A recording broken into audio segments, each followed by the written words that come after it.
welcome to the Total Clarity Podcast with me, Jessie Hyatt. And I'm Mike Varley, and today we have a special tropical storm edition of the Total Clarity Podcast. Yeah. We had actually a version of this podcast recorded while we were on the street yesterday, and due to some technical difficulties, it was not usable, but I think in some ways it was for the best because Friday, after we recorded it, it rained a lot. Oh, yeah. Yeah, it did. Lots of rain. Yeah, and so it may well be that this is the most rain we encounter for the entirety of the year. We're not really sure, but... It's possible. I kind of feel like it wasn't the heaviest rain I've ever experienced, so I think we're going to get crazier days, but it was definitely the heaviest rain that we've experienced so far, and I was kind of overly confident, I feel like, going into the day yesterday, because we've had some rain days already, but they've been like on and off and kind of just like drizzly or maybe a couple hours of medium rain, right? Mm-hmm.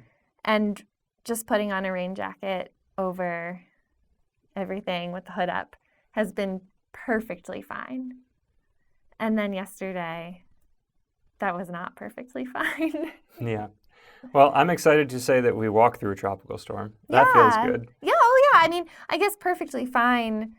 We made it. We still did it. We made it home. Nothing catastrophic happened. So I guess things are still perfectly fine. And we walked through a tropical storm. Yeah. It was pretty manageable the first 2 hours of rain or so. Mm-hmm. Yeah, I would say about 2 hours. And then after that point, I don't know if it was the fact that the rain became much heavier or just the fact that we reached a saturation point of some kind. But it then was, we were just entirely in water. Yeah. Yeah, at some point, it could have been a combination of both, too. Mm-hmm.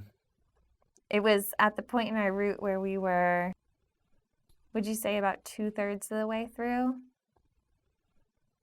No, I would say halfway through when it started raining. Or when you're saying when it started... When it got bad.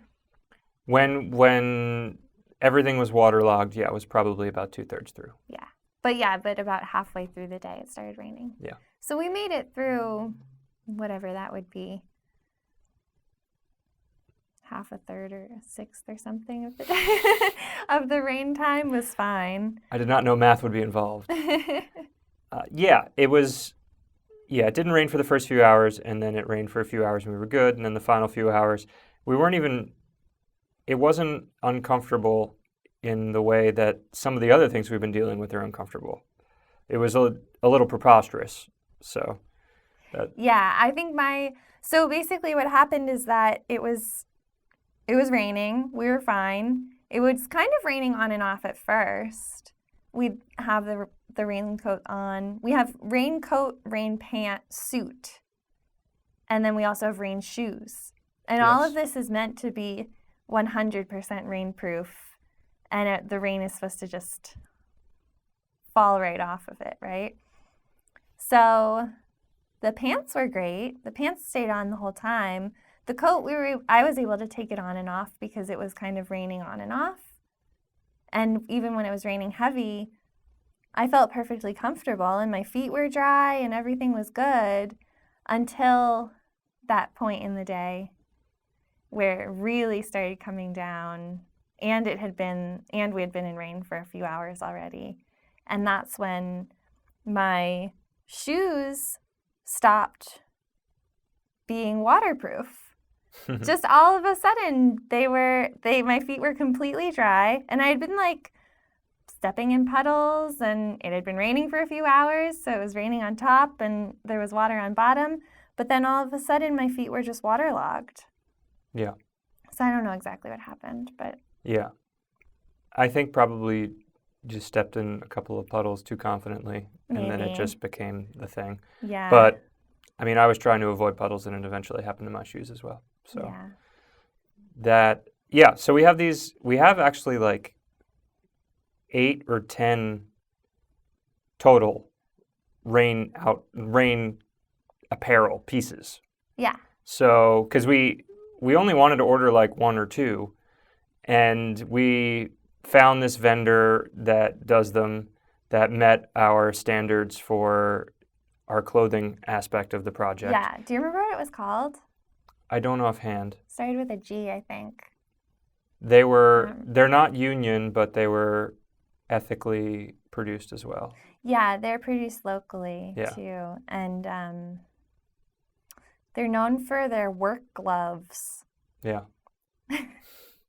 But they make stuff for like construction and industry wear. Yeah. So we expected them to be pretty high quality. And I think they are. I think we were wearing the lighter weight rain suits because it's hot out. So we thought that'd be good for summer.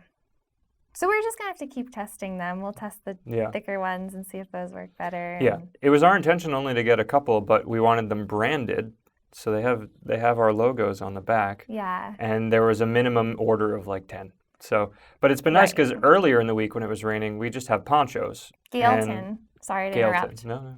I just remembered. Yeah, that sounds like a company that can handle a gale. Yeah. Right?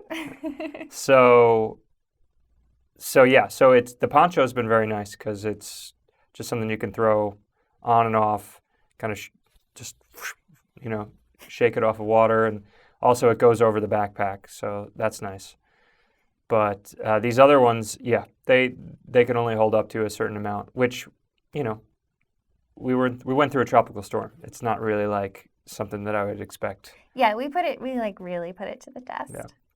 And so we got all our clothes did get wet underneath, except for, even my boxers did get wet, but they seemed less wet. That area seemed the driest of everything. But unfortunately, a couple of our shirts we happened to wear shirts that were susceptible to running. Well, you wore the shirt that you made. Yeah. And I've washed it a number of times and didn't think it would run, and we heat set it and everything. Yeah. But I think just from getting the rain like pounded on it, you had drawn out your I just touched the mic, sorry.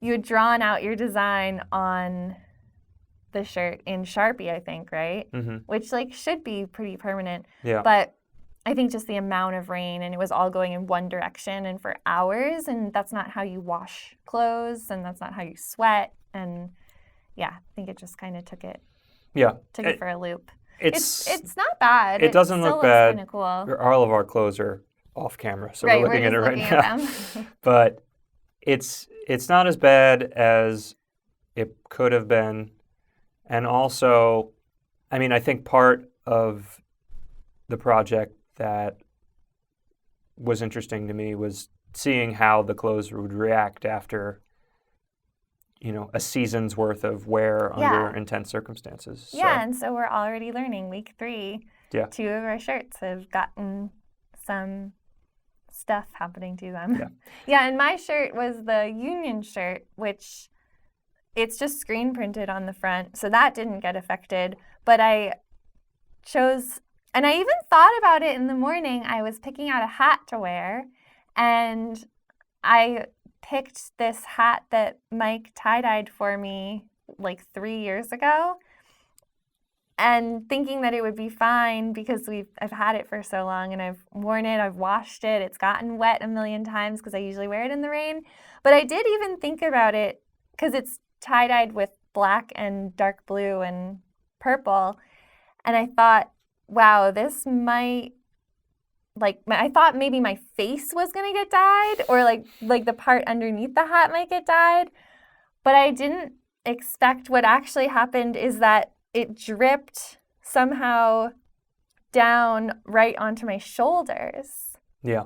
Oh, you know what probably happened is it was on the hood. It probably was wet on the hood, and then the hood traveled down onto my shoulders. But so now the color on the hat on my left side is also on my left shoulder, and the color on the hat on my right side is also on my right shoulder.